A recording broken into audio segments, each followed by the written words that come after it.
dijo Guillermo justo antes de dejar el lugar algo importante. Vamos a escuchar la palabra y dejar que Él nos hable, que a veces no es lo mismo. Yo voy a hacer mi parte, voy a tratar de hablar la palabra del Señor, y bueno, y ahí cada uno tiene que hacer su parte de permitir que el Señor nos hable. Estamos en septiembre, mes de la Biblia. Guillermo pegó algunos carteles con datos muy interesantes que él animaba a que los leamos después. Yo le voy a agregar otro dato curioso acerca de la Biblia y las traducciones. La Iglesia, nosotros como creyentes, este es el dato curioso, como creyentes estamos convencidos de que la Biblia es la palabra de Dios y es el instrumento que el Señor usa para llevar el mensaje de salvación. Nosotros creemos y afirmamos que la palabra de Dios tiene la sabiduría para hacernos salvos, y al mismo tiempo estamos poco comprometidos con que esa palabra de Dios llegue a naciones que no la tienen. Ni oramos tanto como debiéramos, ni ofrendamos tanto como debiéramos, para que la Escritura sea traducida y llegue a casi el 50% de las naciones del mundo que no tienen, gracias mi amor, la palabra del Señor en su idioma. Así que les dejo como tarea, si quieren orar por esos ministerios que se encargan de la traducción de la Biblia, si quieren comprometerse con sociedades bíblicas, por ejemplo, tengo datos, tengo contactos, les puedo pasar números. Pueden preguntar cuánto podríamos aportar por año como iglesia para las traducciones o para la impresión de traducciones ya hechas que lleguen a lugares. Aquí la iglesia anglicana está trabajando en la traducción al wichí desde hace muchos años, ya está muy cerquita de completarla. No es muy lejos, no es Pakistán ni Irán, es acá nomás. Sería cuestión de querer nomás, ¿no? Y de, bueno, que nuestras decisiones acompañen nuestra profesión de fe. Como hoy es el último domingo de septiembre, yo quisiera que hagamos una pausa de Efesios, que es lo que estamos leyendo, y poder meditar en lo que ya sabemos acerca de la Biblia. La importancia de la Biblia está ligada al poder que tienen las Escrituras, y la importancia de las traducciones está ligada al valor que tiene la Biblia, justamente. En el siglo XIX, mediados del siglo XIX y hasta el principio del siglo XX, dominó el mundo, la teología protestante, fue dominada por la teología liberal. Y una de las ideas del liberalismo teológico es, ningún autor lo dijo así, pero la frase resume la idea, y es que la Biblia no es la palabra de Dios, sino que la Biblia contiene la palabra de Dios. ¿Y esto qué significa? Bueno, según ellos decían que hay elementos en las Biblias, hay elementos humanos, culturales, históricos, que no son inspirados por Dios. Hay mezclados en la construcción del texto bíblico, se filtraron pensamientos, cosmovisiones de los pueblos en los que se originó el relato, y entonces, según ellos, había que limpiar la Biblia de todo eso que no era inspirado por Dios. Así que si hay elementos en la Biblia que no están inspirados por Dios, significa que entonces la Biblia no es inerrante ni infalible. Es decir, que la Biblia contendría errores y comete errores en afirmaciones, o por lo menos en esas partes que no están inspiradas por Dios. Y la misión de los teólogos liberales era justamente, ellos decían, si hay elementos humanos en el texto bíblico, se puede y se debe desestimar. Rudolf Bultmann, que fue uno de los máximos representantes de esa teología, usó la idea, el concepto de desmitologización del Nuevo Testamento. Los que han estado viniendo los miércoles, a principios de año ya habíamos estudiado esto, y es justamente este trabajo, este proceso de quitar del texto todo lo que sea mito. Es decir, la teología liberal había sido influenciada por el racionalismo y la ilustración, entonces todo aquello que no podía explicarse por medio de la razón y de la lógica tenía que quitarse del texto bíblico. ¿Sí? Lo que no se podía explicar de una manera racional era mito y había que sacarlo. Comenzaron ese proceso los teólogos liberales y, por ejemplo, una de las cosas que son más fáciles de reconocer como que podrían ser mito son los milagros. Se dedicaron a eso entonces, a quitar de la Biblia los milagros para tratar de encontrar qué fue lo que realmente ocurrió. Ellos decían que los milagros no existen y que en realidad es la forma en que una comunidad precientífica explicaba aquellas cosas que no entendía. Entonces le llamaban demonios a las enfermedades y en realidad hoy tenemos, conocimientos y herramientas que nos permiten explicar de otra forma. Vuelvo a citar a Bultmann, que decía que es imposible creer en los avances como la medicina, en los avances científicos como los que hay en la medicina y al mismo tiempo creer en los milagros. Así que se le presentó en ese momento a los teólogos liberales una pregunta principal, y es, bueno, la encarnación de Cristo, el Verbo eterno, el Logos, que estaba desde el principio guiando la creación y que se hizo hombre en Jesús, es un milagro. La concepción virginal es un milagro. La resurrección es un milagro. Entonces la pregunta sería, ¿cómo podríamos creer en esos milagros extraordinarios y al mismo tiempo, o luego de ello, negar milagros, para usar un lenguaje que se pueda comprender, más sencillos, ¿no? Vuelvo. Creer en la encarnación del Verbo eterno y no creer que Jesús pudo sanar a una persona con una joroba, no tiene mucho sentido. No es, para usar el lenguaje de ellos mismos, no es lógico, no es coherente creer en el nacimiento virginal y no creer en que Jesús pudo calmar una tormenta con su palabra. Entonces, ante este debate, ante esta realidad, los teólogos liberales tenían que tomar una decisión. ¿Cómo hacemos para conjugar esto? Es cierto. Claro, creemos, el cristianismo se basa en milagros extraordinarios, monumentales, maravillosos, que van mucho más allá de la sanidad del hombre con la mano leprosa. Y fueron coherentes, les reconocemos a los teólogos liberales, que fueron coherentes con su filosofía, por lo tanto decidieron entonces negar todos los milagros que hay en la Biblia, incluyendo la encarnación de Cristo, el nacimiento virginal, la resurrección de Cristo y todos los demás. Para ellos entonces no hay resurrección real de Jesucristo, por eso digo, les reconocemos la coherencia, al menos la honestidad intelectual de decir, bueno, vamos a seguir el paso lógico de nuestro desarrollo. Para ellos lo importante era el valor moral de la Biblia y en este caso de la resurrección. ¿Qué significa entonces? Ya que Jesús realmente no resucitó de entre los muertos, en un sentido histórico y literal, ¿qué significa? ¿Cuál es la lección moral o ética para nosotros? No importa si Jesús no caminó sobre las aguas, porque el Nuevo Testamento no apunta a mostrar la dimensión sobrenatural de Jesucristo. Lo importante es la lección de eso. Ellos en realidad lo que vieron fue un reflejo de Jesús caminando sobre el agua y entre la luz de la luna, la distancia que había entre ellos y el mar de Galilea en realidad no es muy profundo, así que se conjugaban varios elementos en los que los discípulos creyeron que Jesús caminaba sobre las aguas, pero en realidad no lo hacía. No importa, lo importante es la lección que hay para nosotros. ¿Y cuál es la lección? Que Jesús puede acercarse a nosotros en nuestras tempestades y en las vicisitudes de la vida y extendernos su mano.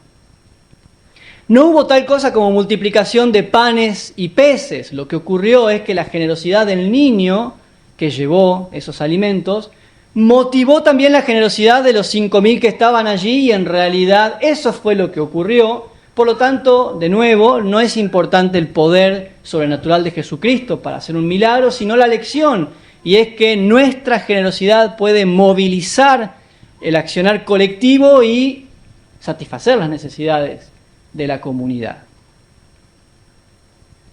Y así podría seguir toda la noche hablando de estas cuestiones. Y finalmente, Bultmann terminó diciendo que la escatología se cumplía en la reunión de la iglesia. No hay vida eterna, para nosotros tampoco, no hay resurrección. Pablo lo dijo muy claro en 1 Corintios 15, si Cristo no resucitó, tampoco nosotros tenemos esperanza de resurrección. Y es lo que les ocurrió a ellos, así que terminaron concluyendo que no hay tal cosa como esperanza de vida eterna después de esta muerte. La esperanza es poder reunirnos aquí en la iglesia el domingo, por lo menos le reconozco también eso, que a nosotros nos falta un poco, y que aquí se cumple el reino de los cielos que Jesús estaba anticipando. Esto es el reino de los cielos, no hay más que esto. Bultmann que es el mayor representante de ellos, pero podríamos citar a otros, como Kant o Schleiermacher, terminó escribiendo que entre el Jesús, esto es una frase muy famosa de él, entre el Jesús histórico y el Cristo bíblico hay una zanja ancha y fea, o un amplio abismo. La conclusión es que lo que nosotros podemos saber de Jesucristo, de quién fue realmente Jesús, no lo podemos saber, porque no podemos confiar en los relatos del Nuevo Testamento, porque están, dirían ellos, viciados de esa cosmovisión de pueblos antiguos. Y al quitar todos esos elementos nos queda muy poquito de Jesús y realmente no lo podemos conocer. Sin embargo, ellos reconocían el valor ético y moral de la Biblia y que nos enseñaba los deberes civiles, como vamos a seguir leyendo en Efesios, las relaciones unos con otros, y otros valores éticos y principios que podemos aplicar, pero sin la dimensión espiritual. Y cito este ejemplo para que podamos tomar tomar conciencia de cuáles son las consecuencias de negar la Escritura. Al menos, como ellos, negarla en parte. No que negaron ciertos pasajes, sino negar un aspecto de la Escritura. No toda la Escritura, dicen ellos, dijeron, es inspirada por Dios. Y como consecuencia es terminar negando la esencia del cristianismo. La encarnación de Cristo, la resurrección del Señor, la esperanza de vida eterna y todo lo que profesamos y que hace al cristianismo distinto a todas las otras religiones del mundo. Comenzar negando cosas que parecen lógicas, que parecen naturales, comenzar negando cosas que podrían parecer insignificantes, para luego terminar negando lo más importante de todo. En tanto soporte físico, soporte físico en el que está, yo estoy de acuerdo con ellos en que la Biblia no es la palabra de Dios. Si yo le arranco una hoja a mi Biblia, no estoy destruyendo la palabra de Dios, porque la palabra de Dios es mucho más que mi Biblia. ¿Qué significa eso? Bueno, hay personas que tienen en sus casas un atril y en ese atril la Biblia y le encienden velas. Quizás conozcan ustedes familias que hacen eso. Pero encenderle velas a la Biblia no produce una transformación, no nace de nuevo quien le enciende velas a la Biblia, no cambia mi matrimonio, ni transforma mi corazón, ni mi carácter, ni Cristo es formado en mí, ni la sabiduría que viene de lo alto me impregna porque le encienda velas a la Biblia. Hay personas que la leen y no la interpretan porque creen que no pueden o porque les han dicho que no tienen permiso, porque la interpretación de la Biblia está reservada para un grupo selecto de eruditos y el resto puede leerla sin interpretarla. Algunos tal vez provengan de esa doctrina.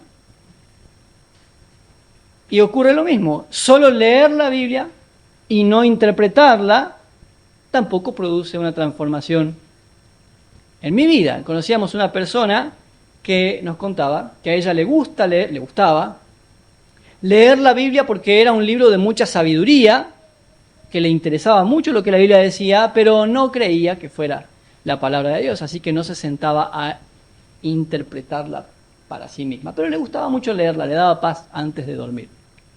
Salvador de Lutry, creo que algunos lo conocen aquí, él introdujo una clase al libro del profeta Ezequiel diciendo, para poder interpretar, para poder entender el libro de Ezequiel, al profeta Ezequiel, hay algo que hacer. Tienen que poner su Biblia debajo de la almohada y acostarse a dormir sobre la Biblia durante una semana. Al fin de esa semana, cuando ustedes abran el libro de Ezequiel, se van a dar cuenta que todavía no lo entienden, así que no les va a quedar más remedio que sentarse a estudiarla. La Biblia, esto en sí mismo, puedo leerla para otros y no para mí, y tampoco produce cambio. He tenido familia que hacía eso. Mirá, acá este texto dice cómo aquel está equivocado. En este versículo dice cómo el otro está errado. En este versículo dice cómo Daniel, dice la Biblia que no se tiene que poner remera blanca. Y tengo explicaciones para todos los demás, pero no la interpreto para mí y entonces no me cambia. No produce fruto. Entonces, no me va a quedar otra, como dijo Salvador de Luty, no me va a quedar otra opción que reconocer que tengo que leerla e interpretarla. Y estudiarla y apropiarme de lo que la Biblia dice, apropiarme en el sentido en que entender que lo que está escrito aquí, dice Deuteronomio, si llegamos lo leemos, todo lo revelado nos pertenece a nosotros y a nuestros hijos. Cuando yo me encuentro con creyentes que me dicen, bueno, eso no es para mí, ¿por qué? No, todo lo revelado, todo lo que está aquí, todo nos pertenece a nosotros y a nuestros hijos a fin de que pongamos en práctica lo que está aquí. Entonces, la invitación que tengo para hacerles es que recordemos, porque creo que ya todos los que estamos presentes lo sabemos, que recordemos algunas cosas de lo que la Biblia dice acerca de sí misma. Y quiero comenzar esta lista, a ver hasta dónde podemos llegar con el tiempo, recordando que lo que la palabra de Dios, lo que la Escritura dice acerca de ella, no lo dice de nadie más. Lo que la Escritura dice de sí misma no lo dice de mi tradición, ni de la religión, ni de los pastores, ni de nadie. Por ejemplo, que es inspirada por Dios. ¿Qué otra cosa es inspirada por Dios? ¿La iglesia es inspirada por Dios? ¿La teología es inspirada por Dios? No, solo la Escritura es inspirada por Dios. Bueno, comencemos esta lista entonces por el Evangelio de Juan, capítulo 5, versículo 39.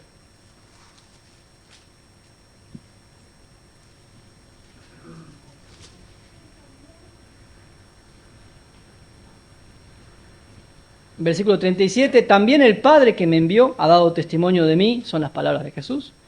Nunca han oído su voz, ni han visto su aspecto, ni tienen su palabra morando en ustedes, porque a quien Él envió, ustedes no le creen. Escudriñen las Escrituras, porque a ustedes les parece que en ellas tienen la vida eterna, y ellas son las que dan testimonio de mí. Si nosotros leemos los versículos 16 y 18 del mismo capítulo, nos damos cuenta que esta conversación Jesús no la está teniendo con gentiles, con griegos o romanos o asirios que pudieran venir de una tradición ajena. La está teniendo con judíos que se habían enojado con Jesús porque había sanado a una persona en día de reposo. Y le cuestionan por qué él está haciendo la obra, un trabajo, en este caso un milagro de sanidad, el día de reposo. Así que Jesús comienza a explicarles varias cosas, pero en el versículo 39 les dice algo muy interesante, una parte positiva que les reconoce, pero enseguida junto con eso viene la advertencia. Escudriñen las Escrituras, porque les voy a reconocer esto, entre líneas, a ustedes les parece que en ella tienen la vida eterna, y en eso están correctos. Ustedes creen que la Biblia, que la Escritura contiene lo necesario para la vida plena que Dios ofrece. Pero el problema es que las Escrituras hablan de mí, versículo 40, y ustedes no quieren venir a mí para que tengan vida.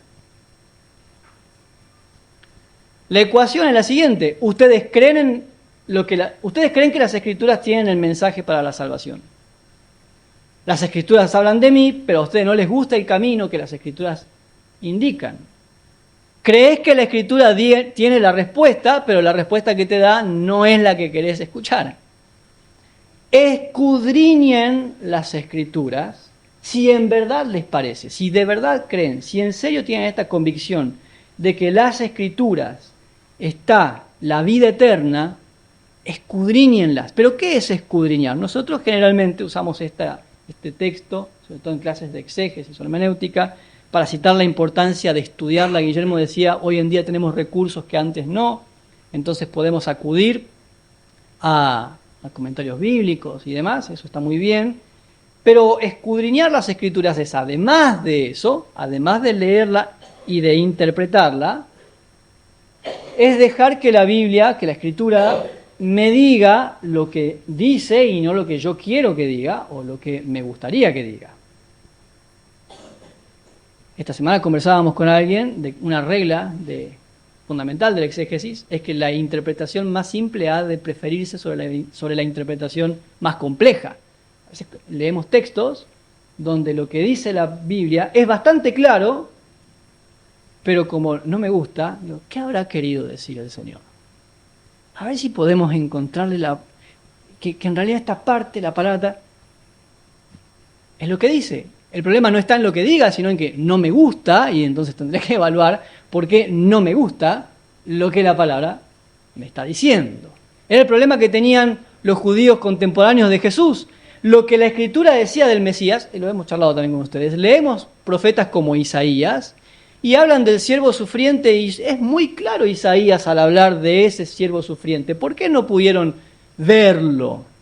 Porque el concepto que ellos tenían de Mesías y de reino de Dios no era el que Jesús les estaba ofreciendo. Jesús no era el Mesías que ellos esperaban, ni el reino que Jesús proclamaba era el reino que ellos querían. Entonces, sus prejuicios chocaban con la realidad y preferían desestimar, no creer, no dejar que la Escritura transforme su manera de pensar, su forma de ver el mundo, su forma de entender su propia religión y por lo tanto su forma de actuar. Para nosotros este texto seguiría siendo el mismo. Escudriñen las Escrituras porque a ustedes les parece que en ellas tiene la vida eterna y ellas son las que dan testimonio de mí. Significa para nosotros que cuando nos acerquemos a la palabra de Dios, no solamente para leerla, para recibir un consejo que me resuelva el día, está muy bien eso, ¿dónde más buscar consejo? Pedro le dijo, ¿a dónde iremos si solo tú tienes palabras de vida eterna? Así que eso está muy bien. Pero no solo eso, tampoco buscar de la Escritura las respuestas para contestarle a un vecino cuando tenga una discusión con ellos o a un amigo. Porque voy a ir a trabajar, voy a ir al colegio, voy a ir a la universidad y ya sé lo que me van a decir. Así que este versículo voy a buscar qué le puedo responder. Eso está muy bien, responder, como decía Liliana recién, contestar con la Escritura, pero el desafío para nosotros al escudriñar es dejar que me transforme a mí. De hecho, lo hemos hablado en algunas oportunidades.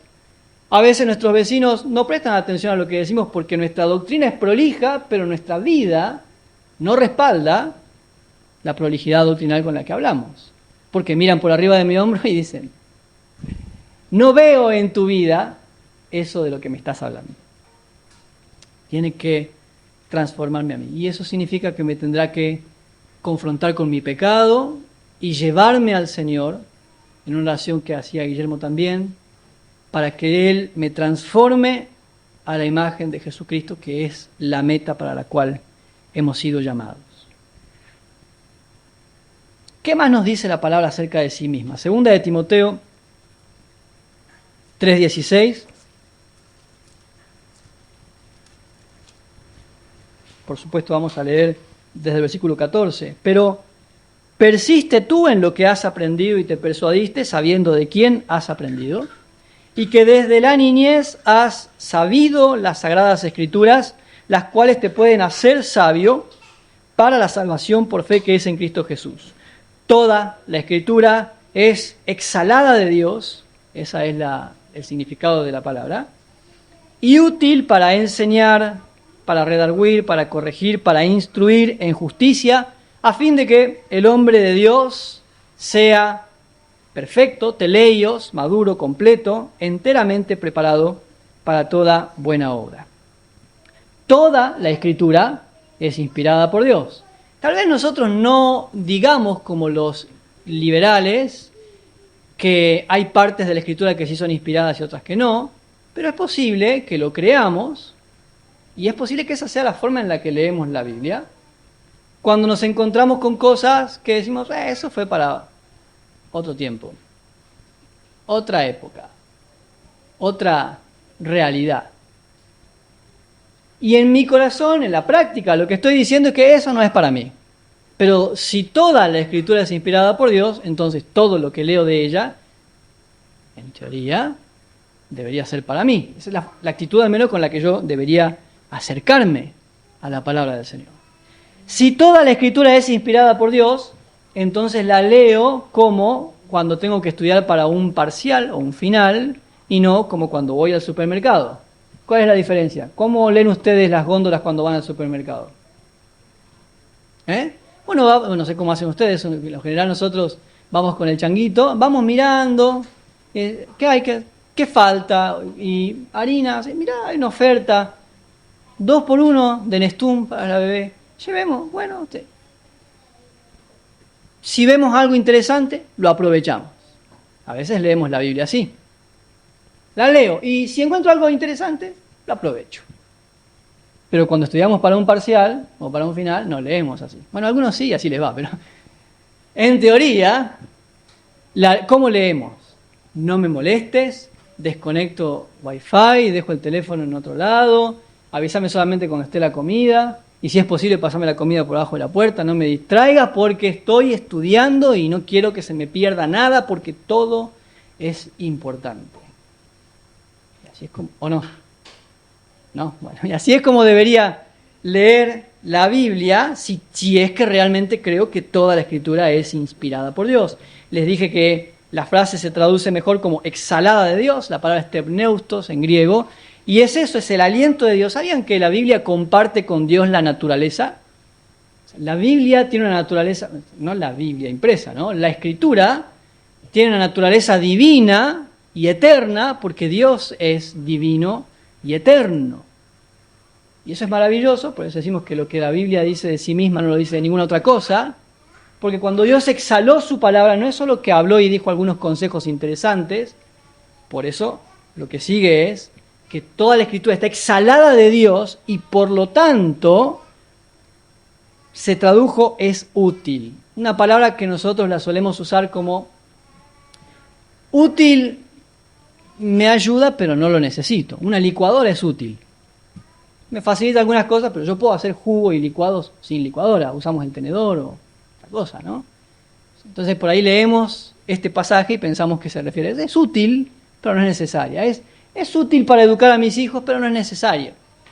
Es útil para cuando tengo algún problema, pero no es necesaria. Bueno, en realidad la palabra original se traduciría mejor que tiene la capacidad, que tiene la habilidad de perfeccionarme, de llevarme a la plenitud para la cual Cristo me llamó.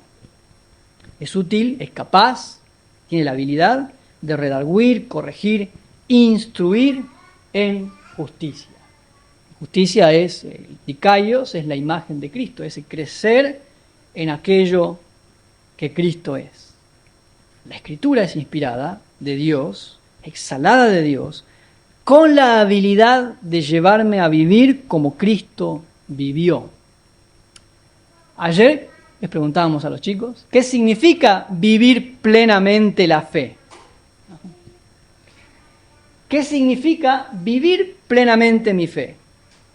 Que mi confesión de fe y mi estilo de vida sean uno, pero además que yo pueda desarrollar en mi vida cristiana aquellas cosas para las cuales el Señor me eligió.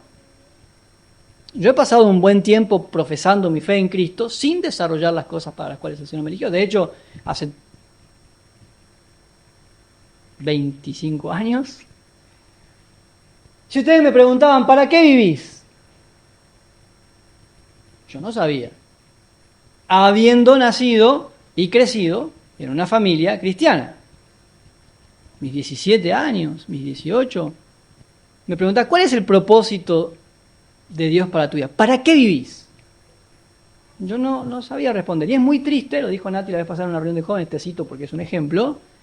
Es muy triste vivir sin saber para qué vivo. Y qué bendición cuando se encuentra ese propósito que está en la Escritura. A eso se refiere con que es útil para llevarme a crecer, a madurar en justicia. Es que yo pueda encontrar ese propósito para ser discípulos. Claro, todos hemos sido llamados para ser discípulos, pero algunos tendrán el llamado del Señor para ir a la misión y otros no. Y ese propósito,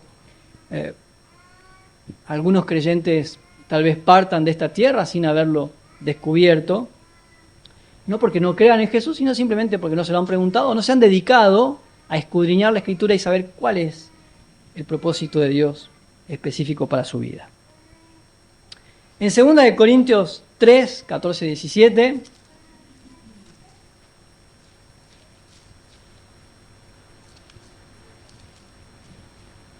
¿ustedes ya saben para qué viven? Desde el versículo 14 dice, pero el entendimiento de ellos se embotó, porque hasta el día de hoy, cuando leen el antiguo pacto, les queda el mismo velo no descubierto, el cual por Cristo es quitado. Y aún hasta el día de hoy, cuando se lee a Moisés, el velo está puesto sobre el corazón de ellos, no sobre Cristo. Pero cuando se conviertan al Señor, el velo se quitará, porque el Señor es el Espíritu, y donde está el Espíritu del Señor, allí hay libertad. Nosotros cantamos un corito basado en ese versículo 17, una canción, corito no es. Está hablando de los judíos, el entendimiento de ellos está embotado porque cuando leen tienen el corazón cubierto. Hice la aclaración, no es Cristo quien está velado porque estuvo Cristo velado en un tiempo, pero ya no. Cristo se ha revelado, se ha quitado el velo y Cristo ahora es claramente anunciado en su encarnación y en la predicación del Evangelio, pero todavía queda sobre los corazones de algunas personas un velo, vuelvo y cito, Pablo está hablando de los judíos, el velo que no les permite entender lo que Moisés dijo. Así que leen las virtudes y las riquezas del tabernáculo, posteriormente del templo, y añoran ese templo esperando que vuelva a construirse, sin entender que cada elemento del tabernáculo y del templo en realidad apuntaba a lo perfecto que se cumple en Cristo. Y en vez de seguir soñando con un templo majestuoso y maravilloso, con sacrificios cotidianos y demás, y un sacerdocio físico, podrían estar disfrutando de todo eso ya cumplido en Cristo, pero no pueden porque su corazón está velado. Aún hasta el día de hoy, versículo 15, cuando leen a Moisés, el velo está ahí en el corazón. Pero cuando se conviertan al Señor, el velo se quitará porque el Señor es el Espíritu, y donde está el Espíritu, ahí hay libertad. ¿Libertad de qué? Del velo. Libertad de aquellas cosas que no les está permitiendo entender lo que leen. Ese velo se quita en Cristo. Bueno, es lo que dice el final del versículo 14. Cuando se vuelvan, nos pasa a nosotros todavía en esta época, que no somos judíos, y compartimos la palabra de Dios con alguien, citaban recién el testimonio, no va a poder entender hasta que se vuelva a Cristo. Cuando se vuelve a Cristo, el velo es quitado y entonces se entiende. Nos da paz en la tarea ministerial, porque a veces ciertamente uno se encuentra con personas, yo me siento identificado con el testimonio que contaba Liliana, por ahí la persona que no es creyente, yo entiendo, me preocupa un poco cuando me encuentro con una persona que profesa ser creyente y me ocurre lo mismo, pero no ves el texto que está ahí, no es bastante clara la palabra del Señor, no lo entiende. Bueno, el velo no ha sido quitado. No lo puedo quitar yo. Y ese velo se quita en el primer paso cuando la persona reconoce su profunda necesidad del perdón de Dios por medio de Jesucristo y se vuelve a Cristo para recibir ese perdón, pero luego de que hayamos recibido a Cristo como nuestro Señor, o como nuestro Salvador, mejor dicho, ese velo sigue quitándose progresivamente de otras cosas que necesitamos aprender en la medida en que frecuentemente nos volvemos a Cristo. Cuando yo sé que no soy la persona que debo ser, aunque quiera hacerle creer a otros, o aunque quiera hacerme creer a mí mismo, que soy la persona que debo ser. No lo soy. Así que en la medida en que me vuelvo a Cristo, todos los días, a cada momento, el Señor va quitando ese velo de mi corazón. Y me va permitiendo entender esas cosas que Él quiere que yo entienda. Donde el Espíritu del Señor obra en mí, porque donde está el Espíritu del Señor hay libertad de eso que me interrumpe y me impide conocerle. Y uno más. Hebreos 4, versículo 12 al 13.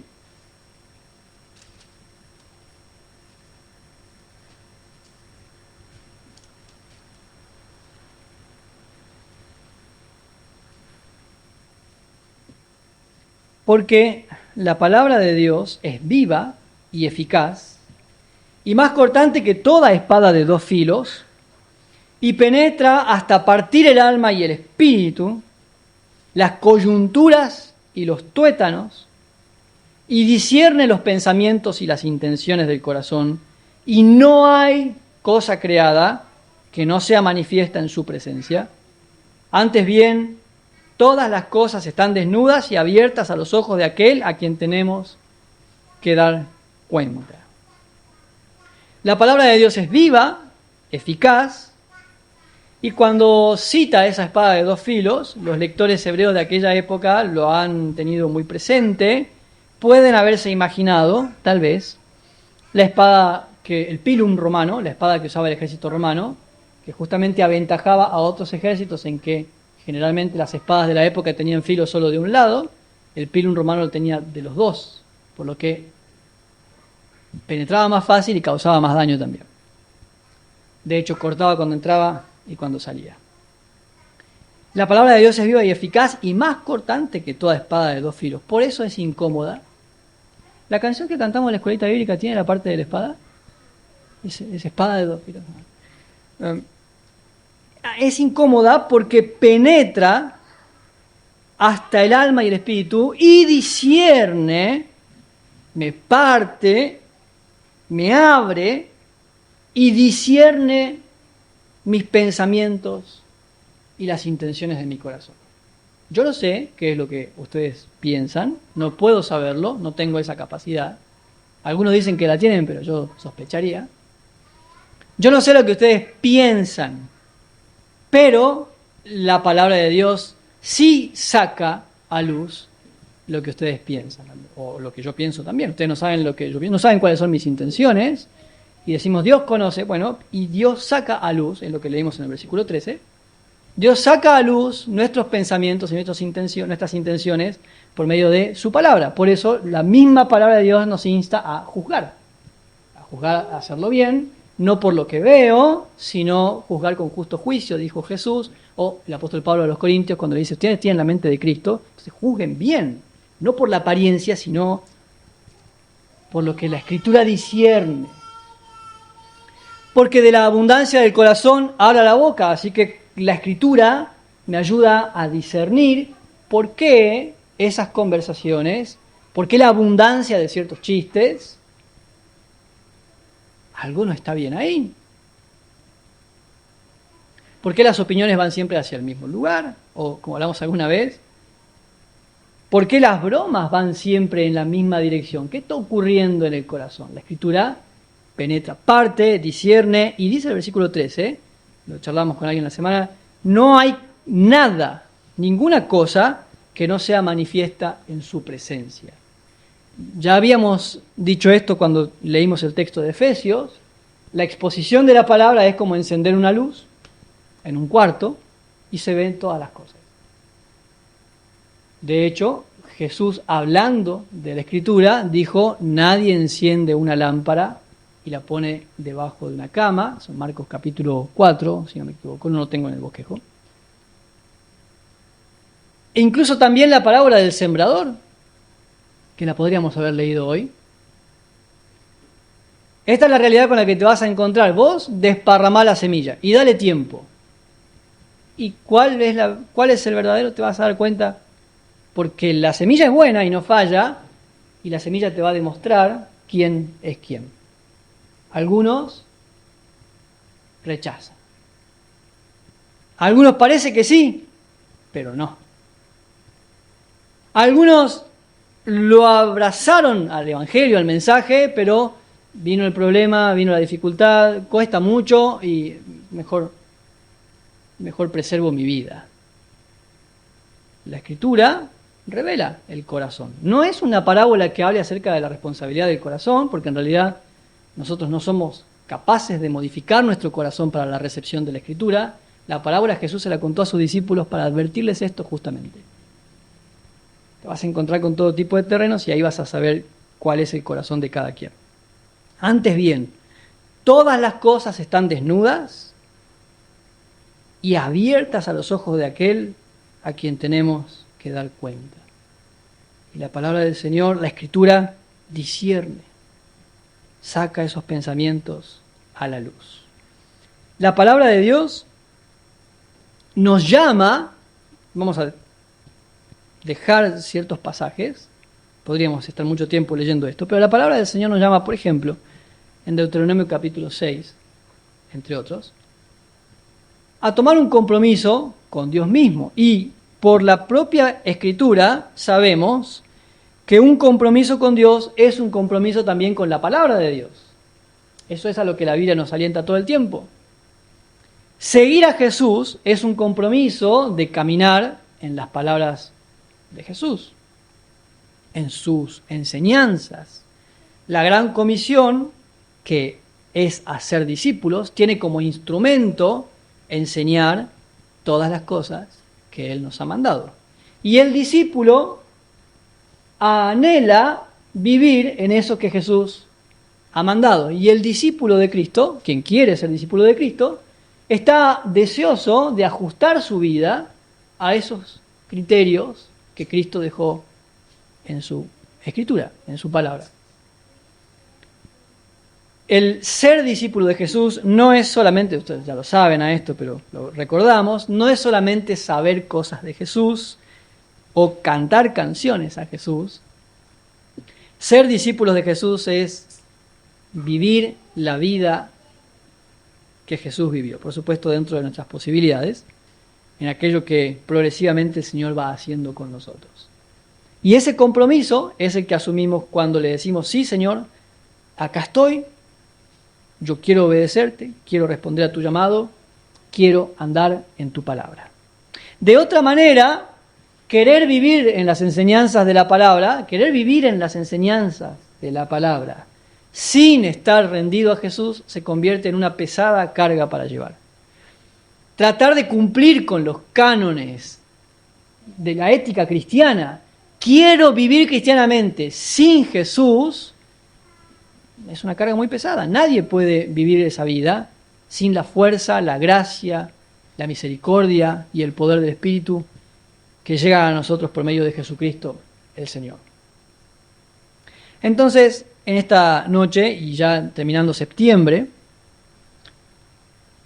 les invito a que reflexionemos cuál es el lugar que la Biblia ocupa en nuestras vidas. Federico decía de limpiarla, de desempolvarla. Bueno, tal vez haya que desempolvarla de algún lugar, no físicamente, porque tal vez la tenemos limpita, pero quizás la tengamos un poco rezagada en algún área de nuestra vida y haya que volver a ella. Y meditar también, medir, como dijo el Señor, qué tan dispuestos estamos a comprometernos con eso que... Salud. Con eso que el Señor dejó escrito. ¿Qué tan dispuesto estoy a comprometerme con aquello que el Señor dejó escrito?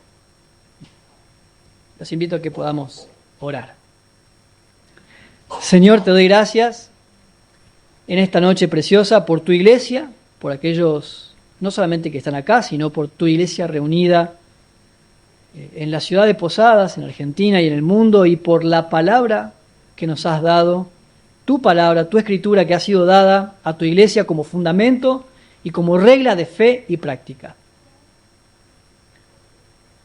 Te pedimos que nos ayudes a ser fieles a tu Escritura, no solamente en la predicación, sino también en nuestro estilo de vida. Acomodar nuestros corazones, nuestros pensamientos y nuestras decisiones a lo que tu palabra dice. Y ordenar nuestras prioridades de acuerdo a tus prioridades. Someterme, dejarme circuncidar por el cuchillo filoso de tu palabra en mi corazón, para que quites de mí todo aquello que no te agrada y que por el poder de tu Espíritu Santo y la sabiduría en tu palabra formes la imagen de Jesucristo en mí. Gracias, Señor, porque hasta hoy, lo decía Federico antes, has usado tantos medios diferentes para que tu palabra siga corriendo de generación a generación. Y quiero agradecerte por nuestros padres y abuelos que han sido fieles y han transmitido esta verdad, que la han valorado, que nos enseñaron a valorar tu palabra, y por eso hoy estamos acá. Queremos hacer lo mismo y asumir, sobre todo los que somos padres, el compromiso de transmitir a nuestros hijos esta palabra maravillosa, tu palabra de verdad que puede darles la salvación. Todo esto te lo pedimos en el nombre de Jesús. Amén.